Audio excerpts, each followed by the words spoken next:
can I be real with y'all? Y'all say something that annoys me. I can't wait till I get older. I can't wait to grow up. You don't know what you're talking about. I hate being an adult. It's hard, Pastor Candace. It's hard. Hey, look, my favorite thing besides Jesus is Coca-Cola. I'm not even I love Coca-Cola. How many of y'all love Coca-Cola? How many of y'all prefer Pepsi? I knew I liked y'all. Look, this is how tough sometimes being an adult can be. This is how tough. Y'all listening? I haven't had sugar in 2 months. I had to go on a diet. I was looking pregnant. I'm serious. I can't have Coke. I just want a Coke. Who wants a Coke? Let's go. Hey, but for real, hey, being an adult is tough. I can't do kid things. The other day I was up late, I couldn't sleep, and I was Googling things that reminded me of my childhood. I Googled rubber duckies. Alright? I'm just bored, and I'm just looking through through Google, and I had this moment what are you doing? You're a 35-year-old man, and you're up at 2 o'clock in the morning Googling rubber duckies. So I'm all right, snap out of it, man, you're tripping. So I get on TikTok. Because that's better, right? And then y'all notice how TikToks is getting those ads? Then TikTok wants to show me ads for rubber duckies. Suck it being an adult. I said, okay, all right. I'm gonna tell y'all the worst thing about being an adult. You have to kill bugs and rodents. Look at your neighbor and say, ugh. There is gonna come a day in your life when you have to kill rats. All right, look. I'm gonna tell y'all a story about a time that I faced head-to-head, mano a mano, with the biggest rat I've ever seen in my life. All right, look. There are 3 ways to kill a rat. All right, and they're all horrible. Okay, poison. All right, so you can poison a rat.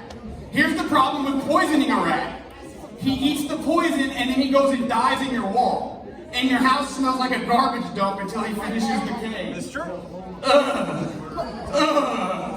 All right. The second one is a glue trap. What invented? This is the worst thing ever.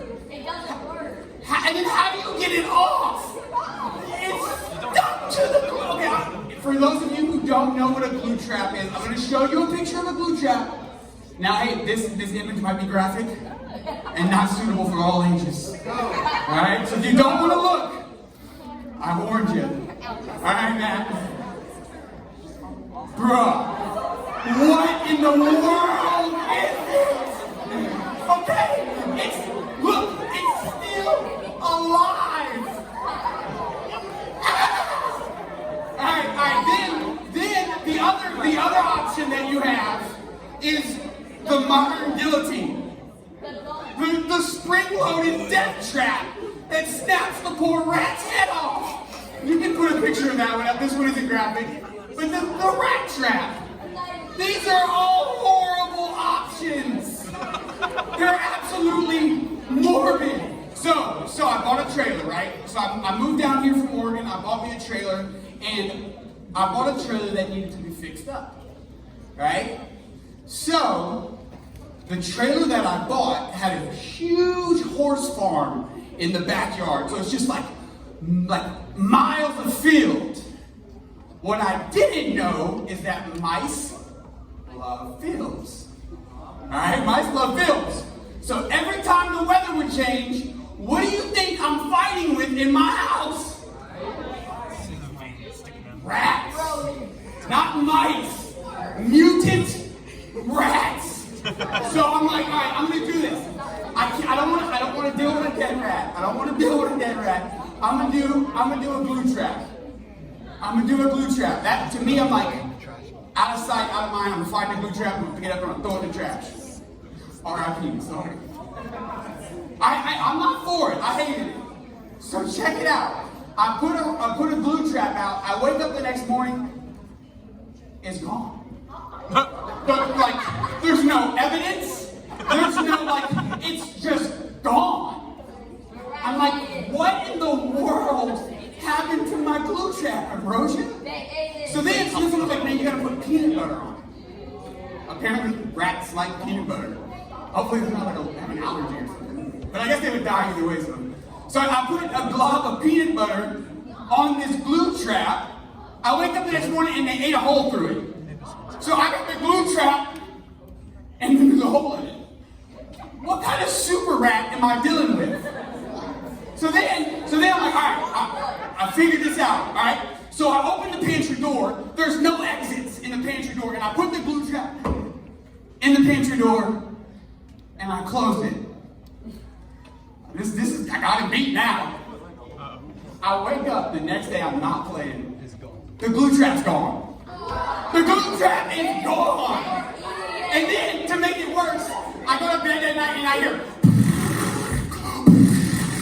running down underneath my floors in my trailer. This fool had this glue trap on his back and was just running through my subfloors. What is going on? Then the next day I find the glue trap. And it's full of fur. Homeboy used it to wax his back. This is my house. Alright, it's your house? I got you, player. I got you, player. I'm pulling out the guillotine. I'm done with this. I'm done. Hand up to here. The guillotine. So then I'm like, all right, Ambrosia, I'm gonna do it. I didn't know any better. I go to the Dollar General. I'm cheap. Some people call it frugal. Let's just be real. It is what it is. I'm cheap. All right. So I go and buy a little mouse trap. Bro! Them fools, I put it in the cabinet. It would snap. Would wake me up. I'd find it across the house. Snap, done, foods eaten, left behind. All right. So then I get smart. All right. Then I get smart. I'm gonna nail this rat trap to the floor. Then I'm gonna buy a big rat trap, and there's no way that this rat is gonna get away from this trap. No way, Micah. No way. So here I am now. I am not the most coordinated person. So I'm in my pantry, nailing a rat trap to the floor. Not worried about what it's gonna do to my floor. I don't care. I'm done with these rats. I'm done with these rats. I wake up the next morning. It's gone. Now, mind you, I had a big one. And I took the little food lever thing and saturated it with peanut butter. I wake up, the trap is not sprung, Pastor Kerwin. And the food is gone. Dude! Ninja rats, bro! I'm like, do you have a team? Are they like, what's holding this spring back? Like, go, bro, I got you, player. I got you. Hey, you on the lookout. One's over there, like, looking for me. I don't know what rats do. That's my imitation of a rat. Alright, so let me fast forward for you just a little bit. So if you're not familiar with my story, I got in a really, really bad car accident. It just got like, all the air went out of the room. We're not getting serious yet. So I get in a really bad car accident, so now I have 2 broken legs and I can't walk. And now I'm in my house, in my bed, I can't get up and walk. And guess who shows up? Splinter. Splinter and his gang of rodents. Let's go. Okay, this actually happened, guys. So I'm laying in my bed. Now, mind you, I got cats on both legs, so I can't move. And I'm stuck in my bed for 24 hours a day, 7 days a week. So, who do you think got comfortable living in my house? These rats got really comfortable living in my house. To the point, I'm not joking, one night I wake up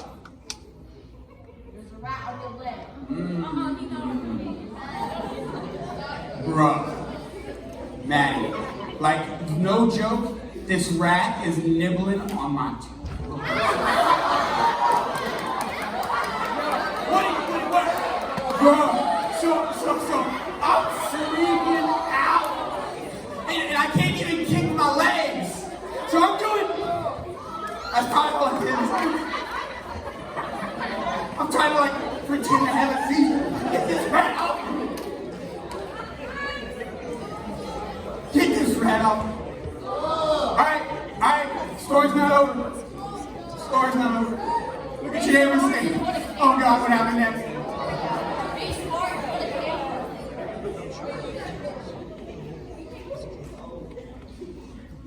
Very next night, I'm in my bed.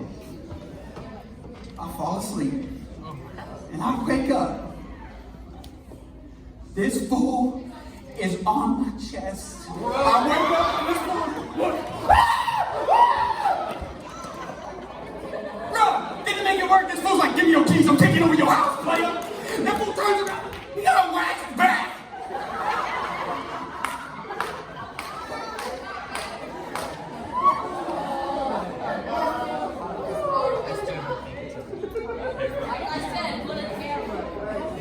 Get a dog. Get a cat. Being an adult is tough. It's tough, guys.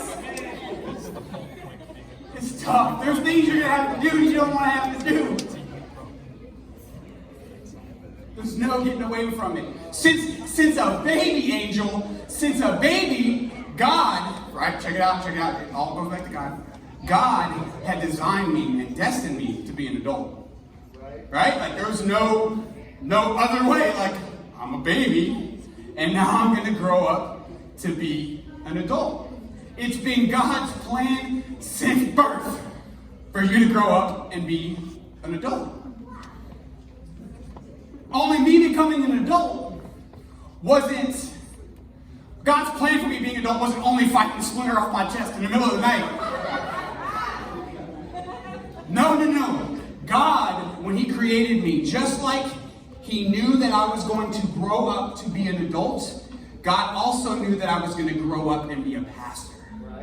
God had a plan for my life from before I was born. God has a plan for your life, Ken, since before you were born. You are just discovering it. As you get older, you're simply discovering what God has already marked out in your life, Ambrosia. Don't believe me? Listen to what Paul says in Ephesians 2:10. For we are God's handiwork, created in Christ Jesus to do good works, which God prepared beforehand. Look at your neighbor and say, beforehand, for us to do. It's been the plan since birth. He prepared for us to do good works that he has set in motion since before our mother ever thought about us. So if you're taking notes, and I encourage you to take notes. When you take notes, whether you ever look at those notes again, what's happening is, man, you're getting that into your spirit. It helps you memorize, whatever. Apparently I didn't write that word enough. It helps you memorize certain things a lot better, Carly. Alright, so if you're taking notes, the title to my message is Birthmarked. Birthmarked. Look at your neighbor and say, what's your birthmark? Hey, don't say where. That's weird. So what's your birthmark? So when I think of God, hey, y'all listen up. Y'all listen up. I'll call you out by name. Don't make me do it. Don't make me do it, Caleb.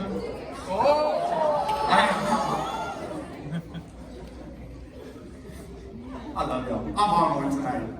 I'm on one. Y'all ready? We're about to go in. Let's go. We're about to go in.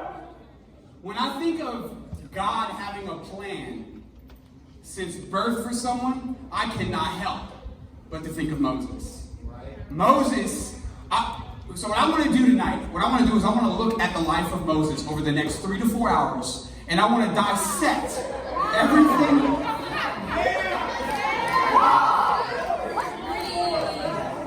hey, here's what I do want to do over the next 30 minutes. Is I want to look at Moses' life as a whole. If I can be honest, I struggled. I had this incredible revelation from God, and if I can be real, I struggled with how to articulate it to you guys. I wanted to put 80 scriptures up tonight and just read the book of Exodus, but I'd probably lose y'all attention, if we're being real. Lose my attention. So what I'm going to do is I'm going to give you a brief overview of Moses' life, so that way you know who we're talking about. You know all of the elements that are important in his life that I believe connect directly to us. We can see God moving in Moses' life and see how God had a plan for Moses since the beginning, and we can then take that concepts, take those principles, take that truth, and we can apply it to our life and see how God is doing the exact same thing he's doing the exact same thing in our lives. So if y'all with it, say I'm with it. All right. So for those of you who aren't aware of Moses was a baby who was born in Egypt. He was a Hebrew. So if you've ever heard of someone that was Jewish, that's the Jewish culture, it's the Israelites, the same thing. He was a Hebrew, and at the time, the Hebrews were slaves underneath Pharaoh in Egypt. Right? So the Israelites, or the Hebrews, or the Jewish culture, they started growing and multiplying. They started getting bigger, which threatened Pharaoh and his kingdom. So he put out an order and said that I want you to kill every single baby boy that is born from any Hebrew woman.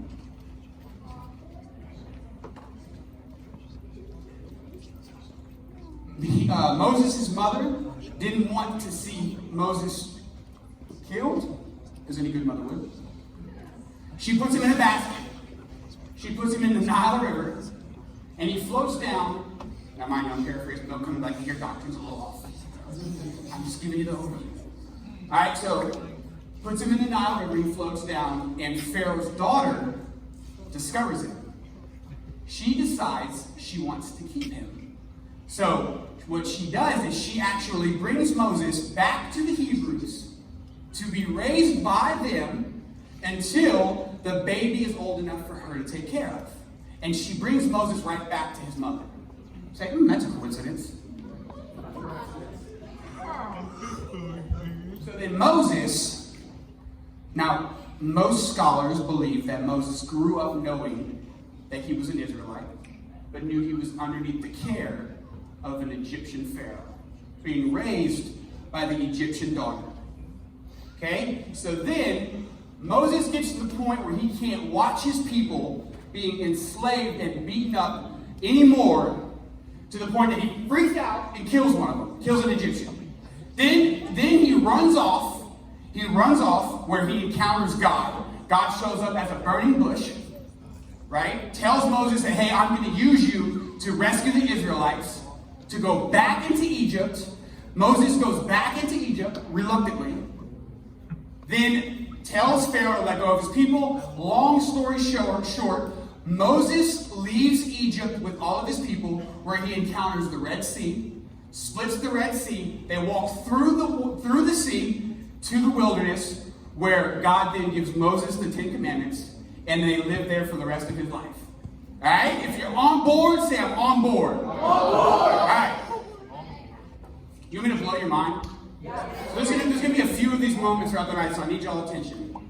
God knew whenever Moses' mother gave birth to him that he was going to use that baby to rescue all of the Israelites, and he was going to use Moses to part the Red Sea.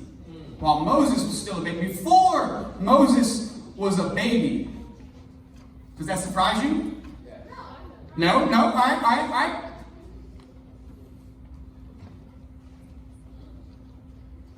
Moses didn't know that he was going to be used for any of it. But none of that mattered, because you know why?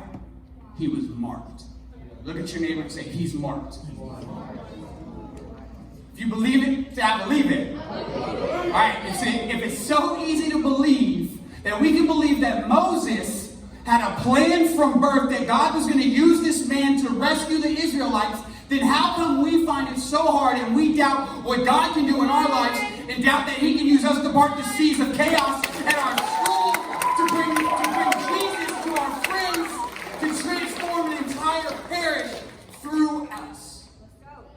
Why do we doubt it when it comes to ourselves? You see, if I can be real with you guys, I don't see young boys and girls when I look out over here when I'm preaching. No. I see missionaries. I see pastors.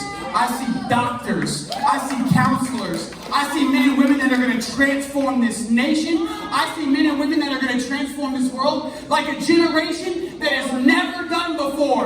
That you guys have more tools at your fingertips, that what the enemy planned for harm, God is going to use for good.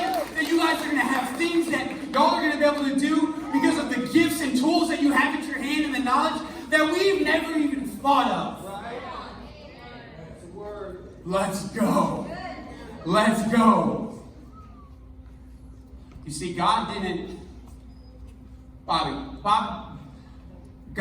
say, man, I need Bobby to be a light to that person at the grocery store. Let me send Bobby.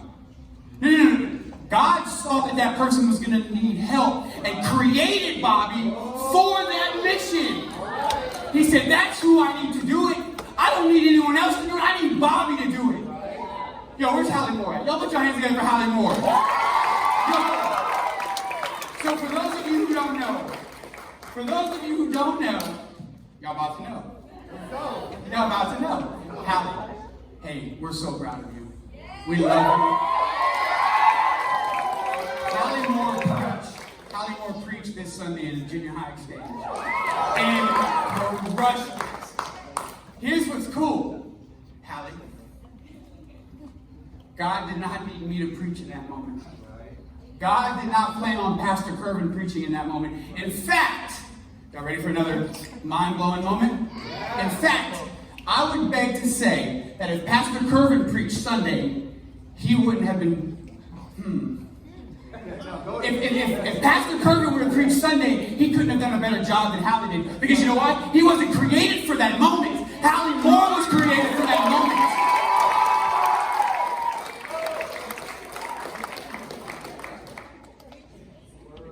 Girl, you are the heartbeat of this ministry. What you did Sunday is exactly what we want to do here. We equip and we release leaders, girl. We are so stinking proud of you. I cannot begin to tell you how much we love you and how much you stepping out in your faith builds up all of ours. You know one time.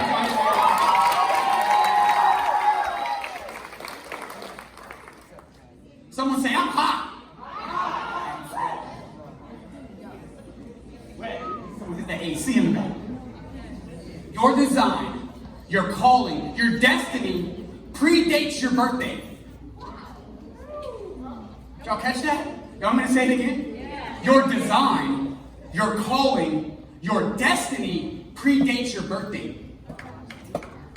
Because you are marked. And you know what? Here at the Exchange, we want to help you discover what you were born and created to do. Because Angel, you're marked. Hey, y'all say, I'm marked. So hey, we're going to look at some passages of Scripture. So I've told you the overall view of Moses, so everyone's on board. We're going to look at just a few spots. And there's a couple points that I want to highlight that we will see God's plan for Moses' life and that we can directly tie that plan into our life and see how we can walk in our God-given calling, in our God-given gifting based on what we see God doing through Moses' life.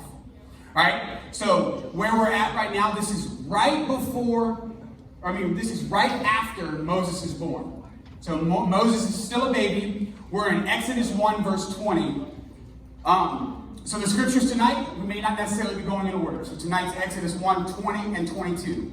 So just to kind of like consolidate, y'all following that? Yeah. So don't come and be like, Pastor, you're missing part of the Bible. You heritage you. How dare you? Don't do it. It was on purpose. All right, Exodus 1, verse 20. So God was good to the midwives, and the Israelites continued to multiply, growing more and more powerful. Then Pharaoh gave this order to all his people: throw every newborn Hebrew boy into the Nile River, but you may let the girls live.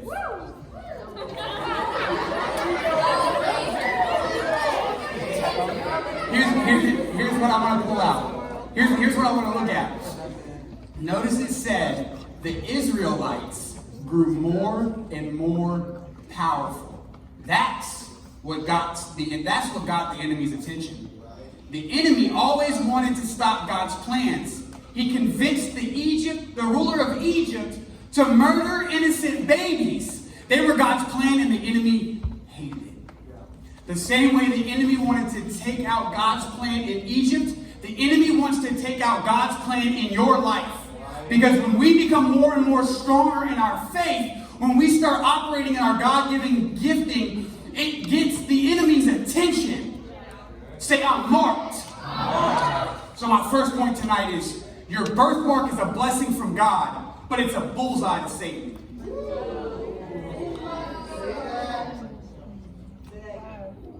Your birthmark is a blessing from God, but a bullseye to Satan. John 10:10 says this: the thief comes only to steal, kill, and destroy. So Jesus is talking about the enemy, Satan, right here, right? He says the thief comes only to steal, kill, and destroy. Have you guys ever heard of a thief going after an empty vault? No thief ever comes after an empty vault. So what does the enemy come to steal, kill, and destroy? Something you have that he doesn't want you to have. If you're being attacked by the enemy, you should thank him. Say, thanks for letting me know I'm marked. Thanks for letting me know I have a plan. Thanks for letting me know there's a calling on my life and there's a reason to come after me.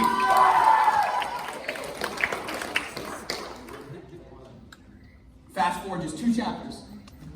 Right after Moses is sitting down the river, listen to what this says. It's so cool, y'all. Y'all cannot forget this, all right? Because we're going to talk about it in a little bit. The princess named him Moses, for she explained, I lifted him out of the water. Don't forget it, all right? Lifted him out of the water. Many years later, when Moses had grown up, he went out to visit his own people, the Hebrews, and he saw how hard they were forced to work. During his visit, he saw an Egyptian beating one of his fellow Hebrews. After looking in all directions to make sure that no one was watching, Moses killed the Egyptian and hid the body in the sand. Look at your neighbor and say, Melah. I don't know if I've ever said that in my life. I just felt like saying that. So Moses is back with his mother. He knows he's a Hebrew, but now he's having to live with the Egyptians. All right, so here's what I need you to follow. So mind you, he's a baby that was sent off in the river. The Pharaoh's daughter found him, picked him up out of the water, sent him back to his mom, where I'm sure he heard all of the stories about how God protected him, right? He heard about the river that was used for Pharaoh to murder all of the babies.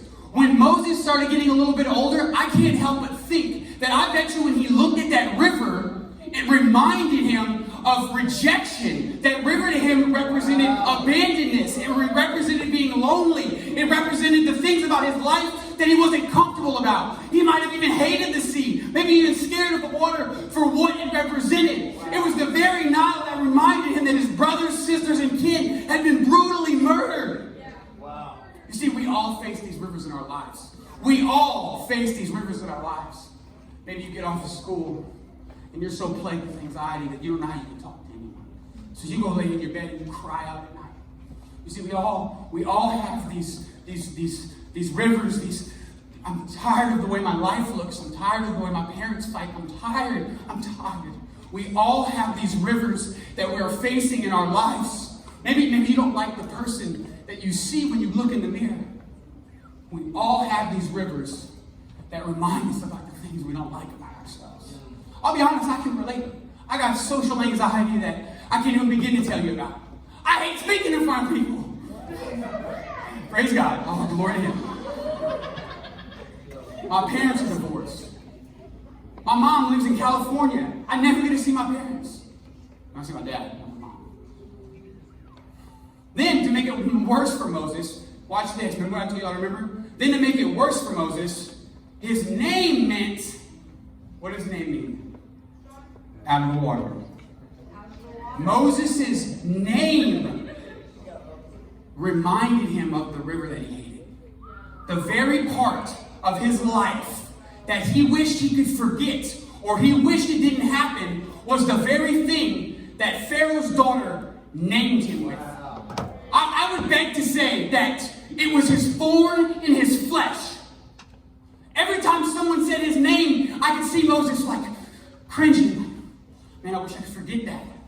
I wish I didn't go through that.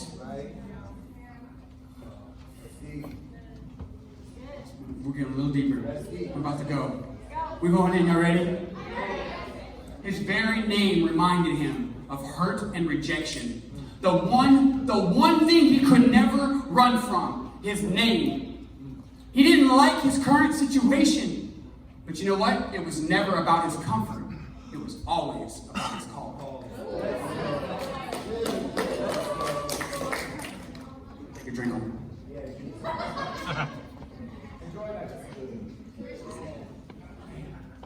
All right, we're going to continue the story. So now in the story, Moses has killed the Hebrew and he has run off. Okay, so he's in a distant land and he is about to meet God. Right? So God reveals himself to Moses as a burning bush. Right? And we can talk about that in a different sermon. So listen to this. Now I know some of these verses are out of order, but I just need you guys to understand this. But Moses protested again. Now mind you, this is God telling Moses that he needs to go back to Egypt and he needs to tell Pharaoh to let go of his people, that Moses will sit there to rescue him. And Moses is arguing with God. How many of us do that? But God, I can't do it, not me. There's no way to send someone else. So here we are in Moses' shoes. She had 2 legs.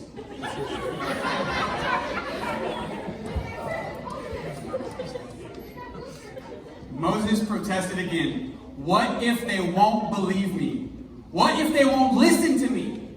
What if they say, the Lord never appeared to you? How many of us can truly get down with that? Like, man, I can't witness to that person. Man, how are they really going to believe I encountered God? Come on. So here Moses is, in the same shoes that we wear. The Lord asked him, what is in your hand? A shepherd's staff, Moses replied. God then says, and take your shepherd's staff with you and use it to perform the miraculous signs that I've shown you. Can we just, like, the Bible's hilarious. God has a sense of humor. A staff? Moses is telling God, bro, I cannot go rescue all of these people from Egypt because they're being overruled by this mega army. I can't do it, God. What do you have in your hand? Staff. Use it. That's my best Morgan Freeman impression. That's all I got. That's all I got. So bad. It would be like me saying, like, all right, I want to go rescue Afghanistan from the oppression. All right, Matt, take your iPad, bro. You got this, player. What, God? You might be tripping. You know, hold on. Y'all ready for it, though? You want to know why he said, take your staff? Because that's what Moses had.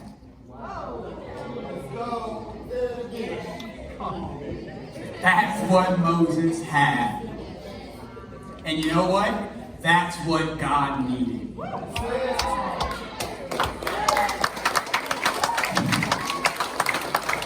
Because our God is so good.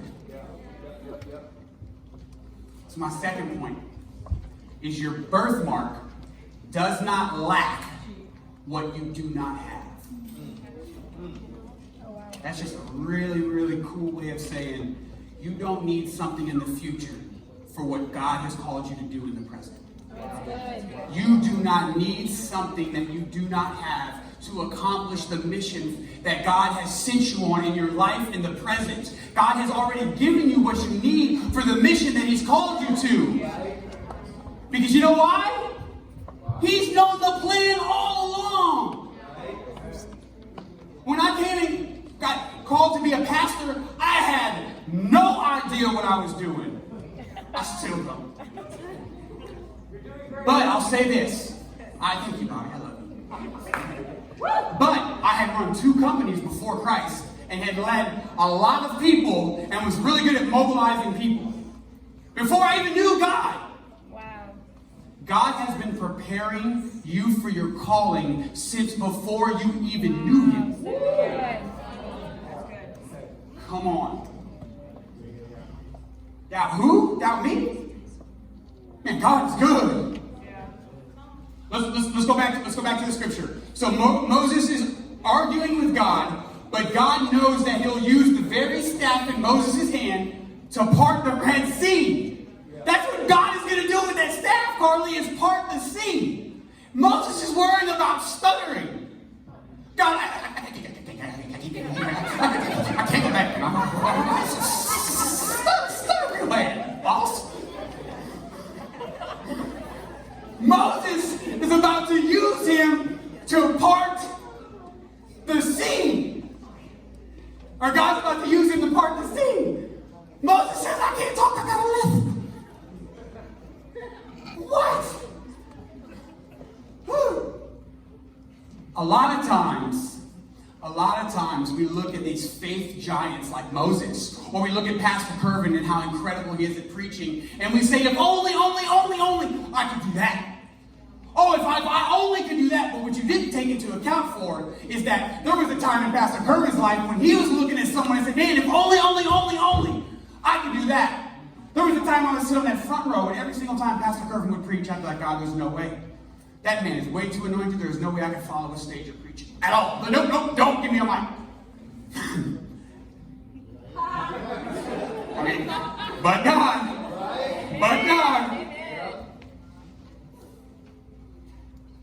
Here Moses is telling God, I cannot lead my people out of Egypt, but with the gift of hindsight and being able to look back on Moses' life, we know all that God does through him.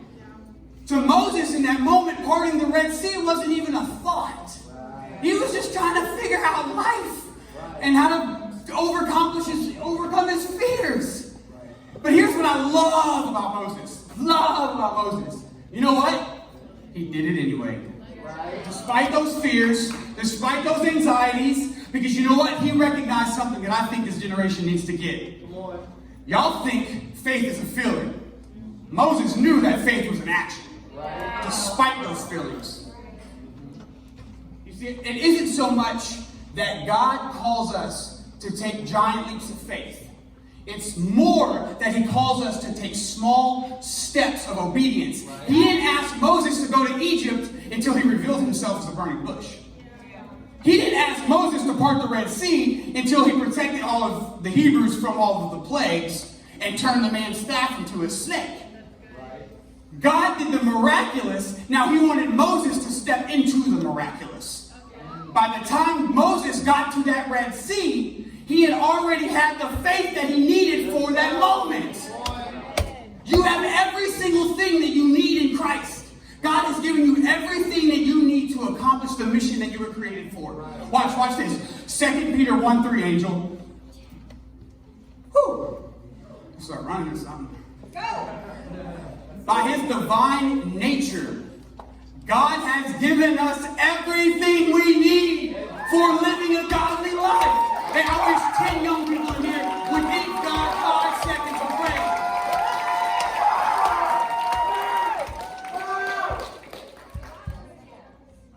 What things has God already given you the faith for that you are not currently being obedient in? Maybe God put it on your heart to go to city crew. Sounds bad, right? It's a city crew. It's just a small step of obedience. What I said a second ago. God doesn't call us to take giant leaps of faith. He calls us to take small steps of obedience. So, sharing the gospel with your friend in school, it's just one person. I'll get to it one day. Oh, man. Opening my Bible. Oh, man. I got so much homework. What things has God already asked you to do that you are not being obedient? And you may look at me and say, Pastor Matt, come on, dude. You're talking about reading your Bible. Moses parted the sea, bro.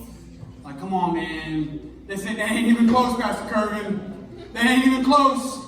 That may seem like small things, but your greatest outcomes are always determined by your smallest choices.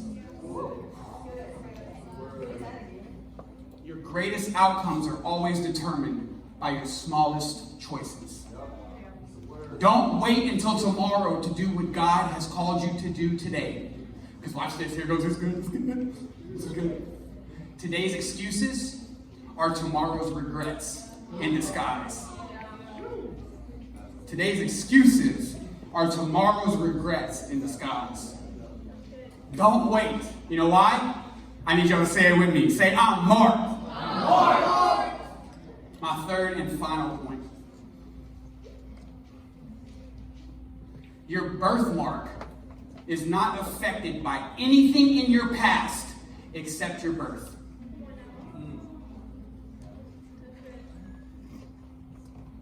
So when you're in bed thinking, man, I'll never be able to use my time.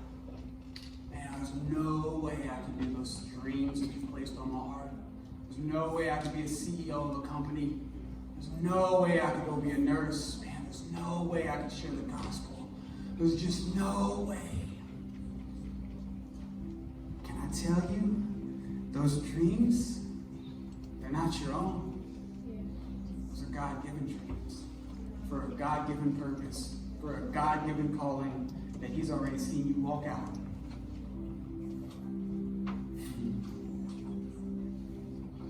Oh, my parents and their brother. Man, my parents just aren't good people. And you don't know what I've done in my past.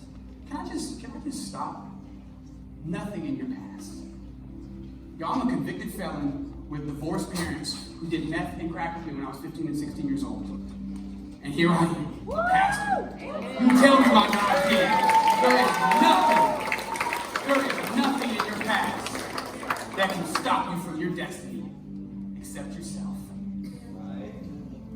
Your past does not determine your purpose. Our past is not the place that we remember where we fell short. No. It's a point of reference where we can look back and see where God turned beauty out of ashes. Put your pen to your neighbor's arm and tell them they're marked. If you're taking notes. If you didn't have notes, you don't have a pen. Bring one next week.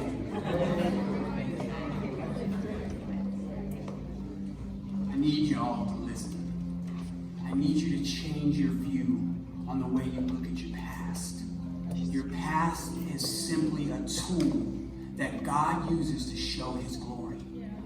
Your future was determined before you ever experienced your past. What? But God. And nothing can take away God's gifting and calling on your life, Bondi. Nothing. Listen to Romans 11:29. For God's gift and His call can never be withdrawn. How can He use someone like me? Moses was a murderer. King David committed adultery. Samson slept with prostitutes on his wedding night. Don't let the enemy tell you that he can't use you, that God can't use you because of your past. Wake up, look in the mirror, and say, I'm going to do everything that God called me to do tomorrow. I'm going to do everything that God called me to do. You see, commitments are made when things are easy, but they are kept when things are tough. You got to decide in your heart that I'm going to do what God called me to do, no matter what comes my way. The only time that the devil can ever get you defeated is when you refuse to get back up. The only time the devil can ever defeat you is when you refuse to get back up. Success is never measured by how many times you fall. It's measured by how many times you get back up.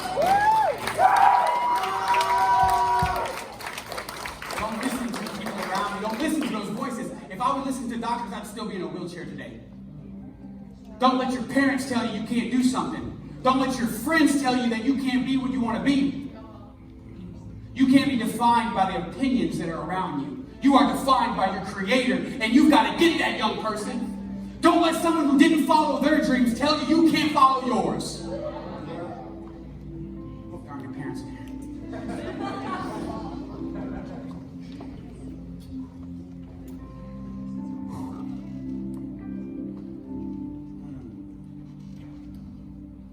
So here we are. Moses is at the Red Sea. Moses parts the Red Sea. The river.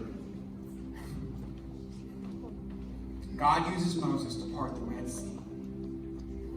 I can see in that moment how Moses is standing at that waterbed and it's reminding him of his past. Oh, here we go. Man, I don't like the water. It reminds me of when I was rejected. It reminds me of when I was forsaken. It reminds me of the things that I hate in my life. But what does Moses do? He takes steps of obedience.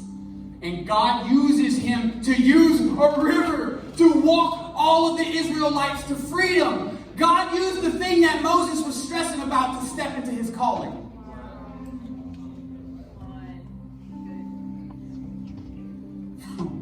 But there's more. Infomercial. But there's more. Wait! One more! When Moses would have been spending all of those years in the wilderness,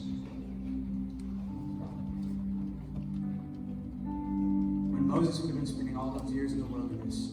When someone would call out his name, I don't have to call him Pastor Moses. Pastor Moses. Pastor Moses. I bet you, in the latter days of his life, his name didn't remind him of being isolated, rejected. Because what did his name say? What was his name? Out of the water. I bet you when people said the name Moses in his ladder of his life, it reminded him that God is faithful. That it was probably an anchor of what God had done in his past. It went from death to deliverance, from forsaking to freedom, with disconnecting to destiny.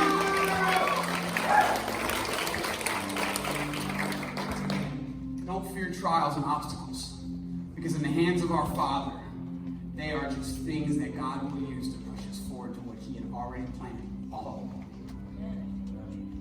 You know what's crazy? Is God is doing it not only to you, Angel, not only to you, Malachi, not only to you, Hallie. He's doing it to every one of us. There's people in this room right now that have stories that would blow your mind if you could hear about what God has done. I got one for you tonight. You ready? Hey, do me a favor. Put your hands together for Christian Rock.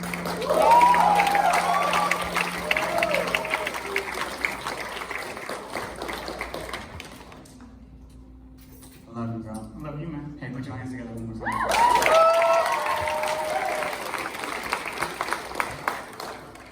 For those who don't really know me, I grew up a pretty good kid. You know, I didn't really get into much trouble. Kind of stayed on the straight and narrow. I grew up in a Christian home, and you know, start right from the jump. And I grew up, you know, hearing this story about myself, you know, for as long as I could remember. And hearing the story and coming to know this story kind of was the reason I ended up here. You know, I ended up living my life for God. So if we go back a little bit, my mom met my dad back in '88, something like that. They had a relationship, you know, for a little while. And for whatever reason, all of a sudden my mom just left, you know, didn't tell my dad, just bounced on him. And he didn't hear from her for about 3 years or so, something like that. The reason why my mama left, that I learned, was because she was heavy into drugs and alcohol. So like the hard stuff, you know, just totally strung out on it. Didn't care about anything else except her next fix, her next, you know, drug that she could get. And 6 months later, she found out she was pregnant. And she had no clue. 6 months pregnant, no clue. So she went to the doctor, of course, because that's what people do when they find out that they're pregnant. And the doctor was like, because of all of the drugs and the alcohol, you know, the baby, you know, he has tumors. You know, if he survives birth, he's going to be a vegetable. You know, if he manages to come out of that, you know, he's not going to live very long. So the best thing to do is to abort the baby, have an abortion. You know, so my mom was hit with this, and she calls my grandmother, and my grandmother is the matriarch of our family, like the spiritual leader. You know, everyone goes to her, and she tells her this, and my grandmother, without hesitation, saying, "Hey, come home, come from New Orleans, come back to Morgan City. God's going to heal that baby." And My mom's like, nah, I don't think so. I can't believe I've done this. I can't believe I put my baby in this situation, And my grandma's like, no, come home. God's going to heal that baby. So my mom didn't want to hear that, though. She hung up the phone. My grandmother went immediately to her best friend that lived in the neighborhood, and they started interceding. So for several weeks, they were interceding, praying for reconstruction, praying for healing, praying for all of those things, praying that my mom would come home so they can be with her there. My grandfather, he lived in New Orleans at the time, and he went all over looking for her. He knew New Orleans like the back of his hand, and couldn't find her anywhere. He'll go to one place, they'll be like, she just left. Go to another, same thing, she just left. The day came for her, to have the abortion, so she's in the gown. She goes, gets on the table, and minutes away, she's just there experiencing everything that she's about to go through, all of those emotions that come with that. And something nudged her, and it's like, hey, get off the table and leave out of there. And she did, She left the clinic, couldn't really explain why at the time, so she came back home to Morgan City.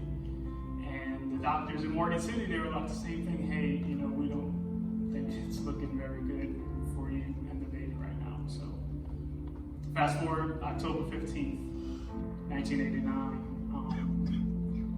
I was born, and the doctors are like, we've seen the tests, we've seen all of the images, we know what this is supposed to be, but this is literally a miracle baby, And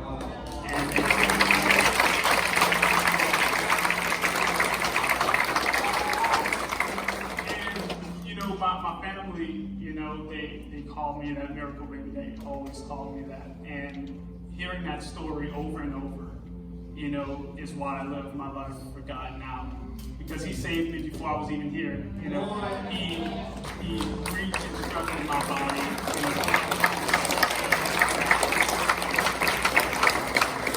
And I'm grateful for that. It's the reason I'm able to do so many things, and I just love God for that. And I wish I could say the story ended there. I wish I could say my mom experiencing all of this turned her life around, but frankly, she didn't. My grandmother is the one who raised me.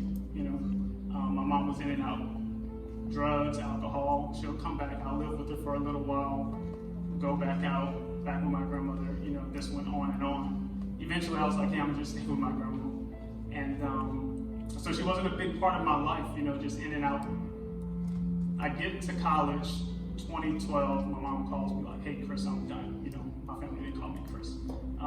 They're like, hey, I'm done. I'm getting my life together. I'm tired of all of this.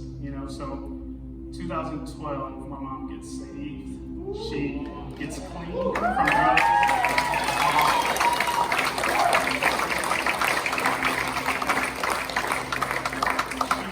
She gets a good job, total 180, like she's there, and I'm getting to witness this as a 21, 22-year-old finally, after so many years of praying for her to be saved. And my mom passed away about 3 years ago, it was sudden, so it kind of rocked my world after seeing her have this complete life change. But after she got saved, she would always tell me, Chris, I'm here at this point because you inspired me so much.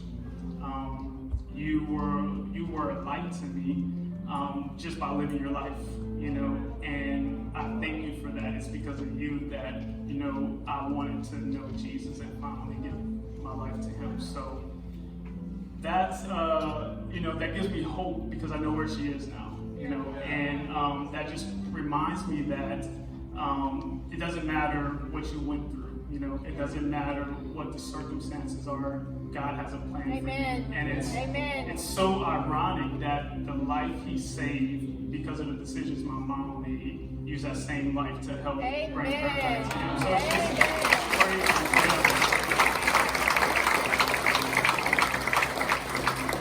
so I'm grateful for that, and I'm grateful for a God who is miraculous, and he still does that today. So be encouraged, people. Thank you.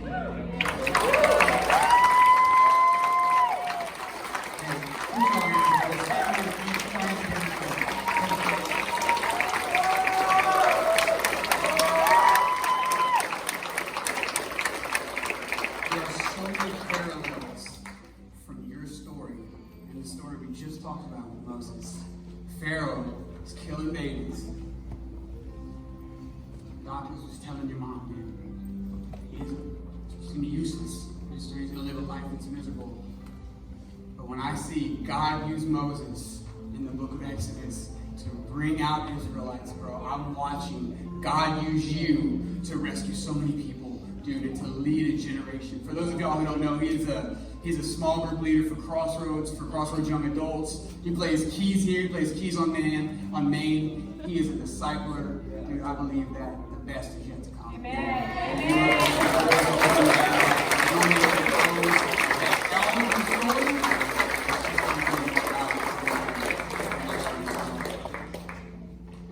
One more time, put your hands together.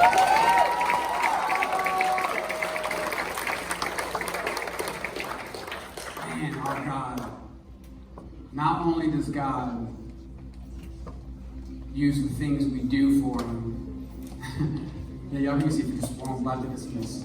Not only does God use the things that we do for Him for His glory, He uses our mistakes for His glory. In Christian's mom's life, He uses a woman that didn't even know Him to raise up a man of God who is leading people to the saving knowledge of Christ. What the enemy meant for evil, my God turned it all around for good.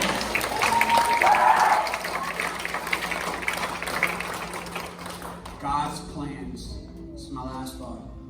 God's plans will always be greater and more beautiful than all of your disappointments. Than all of your disappointments. You can have every head bowed, every eye closed. And maybe you don't know God. That's okay. God's not upset with you. In fact, just like God created you for a purpose, God created this moment in time for you to have an encounter with Him and to give your life to Him. The Bible is very clear that all of us, every single person in this room, the person sitting to the side of you, me, Pastor Kurgan, we have all sinned. We have all fallen short of the glory of God. We've all done it. And the penalty for that is death. And by death, not only a physical death, but an eternal separation from God. But God didn't want that. He loves you so much that His Son Jesus stepped off the throne, took off His robes of glory, came down, put Himself in a human body, lived a life on this earth for 33 years, and died on the cross so you could be forgiven of your sins, so He could stand in place for all of the sins that you've done. Because He loves you.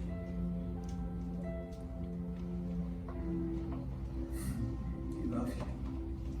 So what I'm going to do is I'm going to count to 3. And when I get to 3, what you're going to do is you're going to raise your hand.